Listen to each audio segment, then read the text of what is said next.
Guy's coming in with a semi-tractor. He's 7 miles out. There are a number of logistics issues in Georgia. And Emily had to go back to college. So she left. Our producer, Lynn Keller, has a sister who lives not far away, who has a son who's a teenager, who had a friend who was a young woman. She got some training from Perverted-Justice, and she became our on-site decoy. That hoodie has been on more television than any other hoodie in history, I think. So do I need to hide my hair? What I would do is I would go ahead and suggest pull it back in a ponytail. Okay.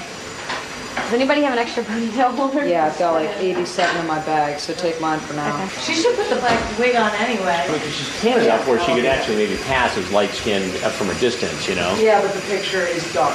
Put the hair on and then the hat. Okay. Hold it and tilt your head forward into it and kind of whip it back on. You like a swim cap? Come up, right? We're gonna, yeah. He's not gonna want to stay if he sees this.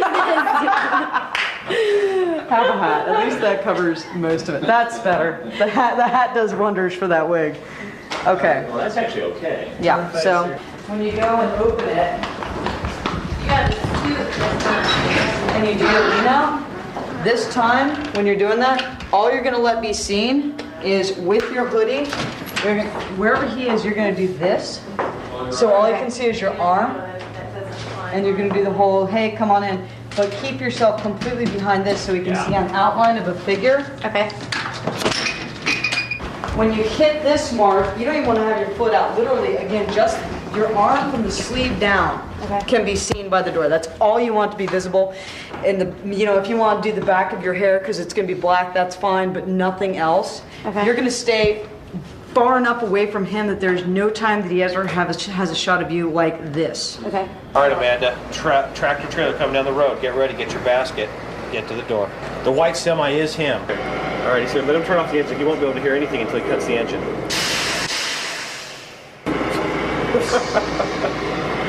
Okay, he's here. I have never seen anything like this. You know, we know Myrick's a truck driver, based on the conversation. We know he's going to show up in a truck, but I didn't think we were going to see this massive semi-tractor, rumbling diesel comes up and he puts the parking brake on and climbs down, and here he is. Hey, you made it. I don't see how you see that rabbit. Come on in. I'm just getting some laundry out.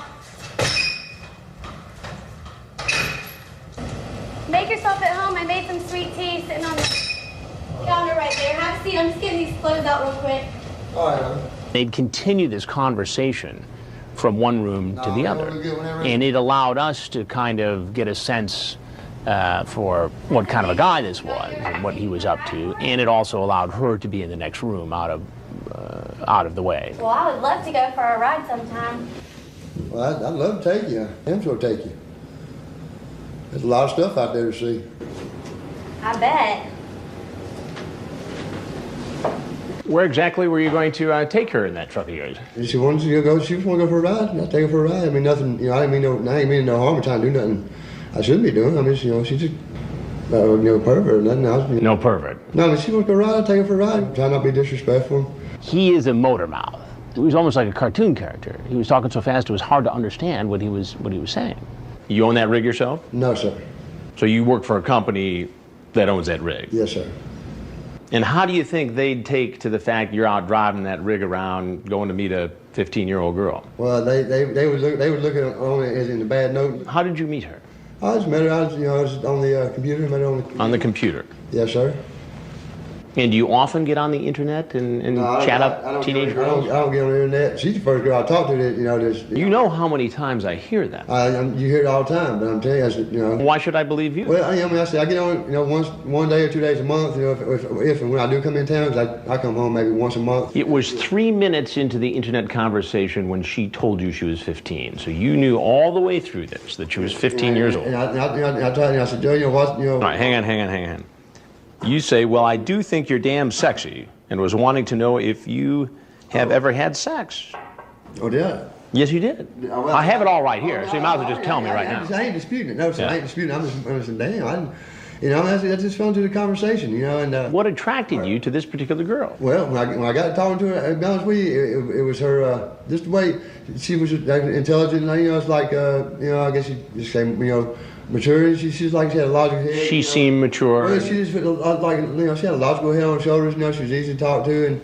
I think you'd look best in see-through top, lacy thong-type panties, stockings, and heels. Oh, I feel, yeah, that's... It sounds like you thought you had a hot prospect for a sexual liaison here. I told myself I went down here, you know, Joe, get down there and just talk to her, you know, just, you know, get, you know, to, you know, friendly with, you know, just be friends with her. I think you probably have a very nice ass as well. I know I said some things. I mean, I just fell into the conversation. I ain't gonna sit here and try to make no excuses for the things I said, because I fell into the conversation. It was totally, it was wrong, and honestly, if you were able, I'd take you with me on trips. I mean, I was wrong, and I fell into the conversation, and I fell into the conversation and didn't... I need to tell you that I'm Chris Hansen with Dateline NBC, and we're doing a story on adults who try to meet young teens on the internet. If there's anything else you'd like to tell us, we're happy to hear it, and if not, you're obviously welcome to walk out the door you came in. No, sir. I mean, like I said, I told myself on the way down here, just talk to her, you know, and be, you know, get to know her, you know, don't, you know, just stay away from the sexual overtones, you know, and talk to her. So you were trying to protect her? No, I was trying to tell myself. Oh, you're telling yourself? I was telling, on the way down here, I didn't see any mentoring going on. On the way down here, I was telling myself, Joe, you get down there, talk to her, just, you know, and I know I'm going to go to jail. Well, go ahead, you can walk right up. Truck? Well, I have no control over the truck. Okay. I'll ask you like that. Get on the ground, now. All the way down, all the way down. Yes, sir. Get behind the back. There you go.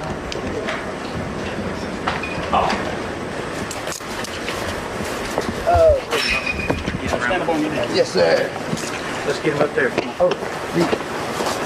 They find cocaine in his truck, and that may explain why he was talking a mile a minute in my earlier conversation with him. Myrick had a long rap sheet for crimes, including felony drug possession and about 6 misdemeanors. He'd been in trouble before.